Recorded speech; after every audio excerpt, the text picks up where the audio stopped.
क्या आप जानते हो फिल्म फेयर अवार्ड के लिए मुगले आजम फिल्म को कौन सी फिल्म टक्कर दे रही थी? छोटे छोटे बच्चों द्वारा अभिनीत उस फिल्म का नाम था मासूम, जिसे बेस्ट फिल्म का नामांकन मिला था। 1960 के साल में मुगले आजम के साथ इस फिल्म ने भी कमाल का प्रदर्शन किया था। इतना ही नहीं, बॉक्स ऑफिस पर मासूम फिल्म हिट रही थी। पर हम आपको ये बातें क्यों बता रहे हैं? क्योंकि आज हम सरोज ईरानी की कहानी सुनाने वाले हैं, जिन्होंने इस फिल्म में बतौर चाइल्ड एक्टर काम किया था। अभिनेत्री डेजी ईरानी इनकी छोटी बहन है।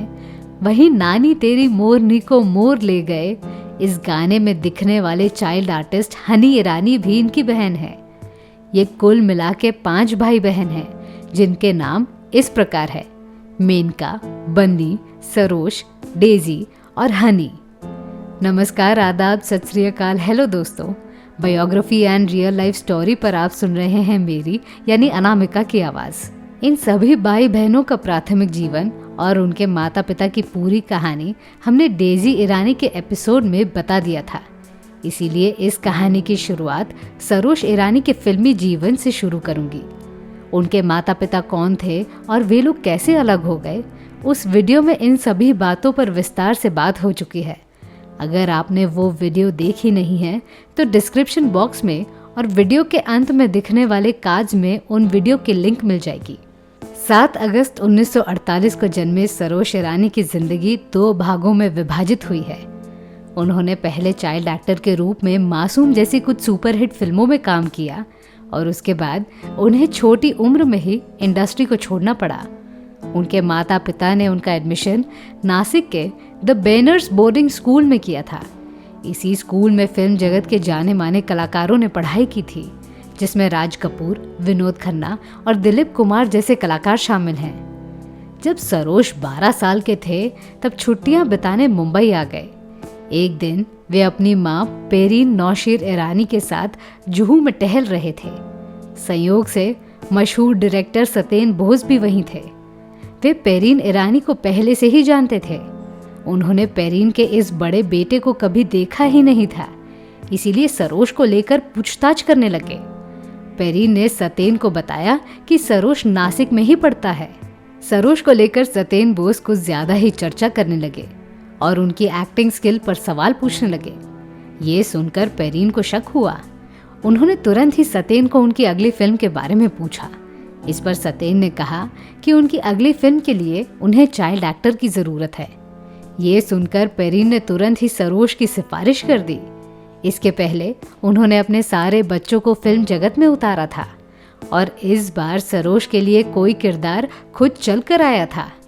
सत्येन बोस को भी सरोज ईरानी का मासूम चेहरा पसंद आया और इस तरह उन्हें अपनी पहली फिल्म मासूम मिल गई। इस फिल्म के लिए पेरीन ने सरोज को नासिक के बोर्डिंग स्कूल से निकाल दिया और अपने ही घर के पास एक स्कूल में एडमिशन कर दिया। डेजी और हनी ईरानी को देखकर सरोज ने भी थोड़ी बहुत एक्टिंग सीख ली थी। बाकी का काम खुद सत्येन बोस ने किया। सरोज की स्क्रीनिंग होने के बाद छोटी बहन हनी को भी एक किरदार मिल गया।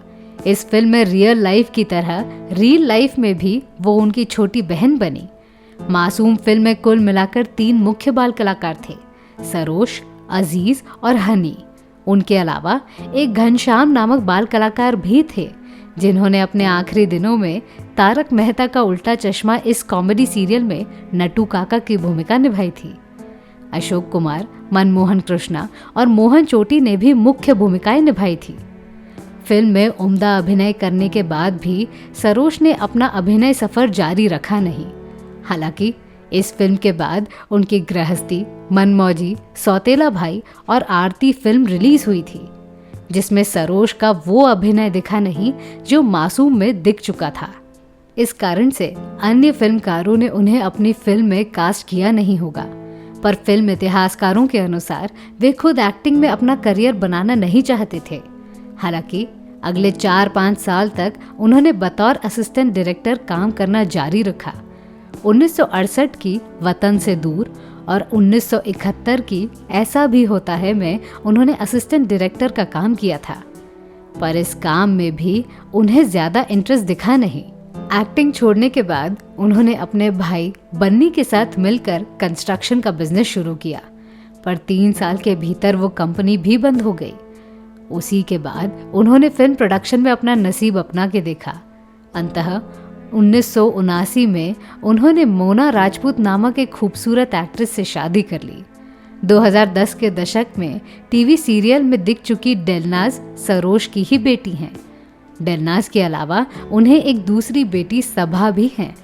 शादी के बाद सरोज अपनी बीवी के संग ईरान चले गए और एक कंस्ट्रक्शन कंपनी में जॉब करने लगे, पर वहां अचानक युद्ध का माहौल बन गया, इसीलिए सरोज को वहां से भारत लौटना पड़ा।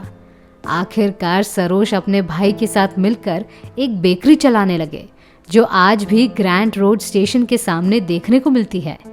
मैं कंपनी में जॉब करती थी, तब वहां जाकर मस्का पाव खाती थी। इतने साल गुजरने के बाद मुझे अभी पता चला कि वो ईरानी कैफे डेजी ईरानी के पिताजी का है, क्योंकि वहां टेबल पर बिल लेकर कोई आता नहीं था, इसीलिए काउंटर पर जाकर पैसे देने पड़ते थे। कभी कभी ऐसा भी होता था कि कोई एक इंसान ज्यादा दाम वाली चीज खाता और कम दाम वाली चीज बताकर पैसे देता था। खैर, आजकल सरोज ईरानी वो बेकरी नहीं चला रहे हैं। तो मैं थी आपकी अनामिका। मेरी सुनाई हुई कहानी आपको कैसी लगी, ये हमें कमेंट सेक्शन में ज़रूर बताइएगा, और हमारे channel biography and real life stories को सब्सक्राइब करना न भूलें। नमस्कार।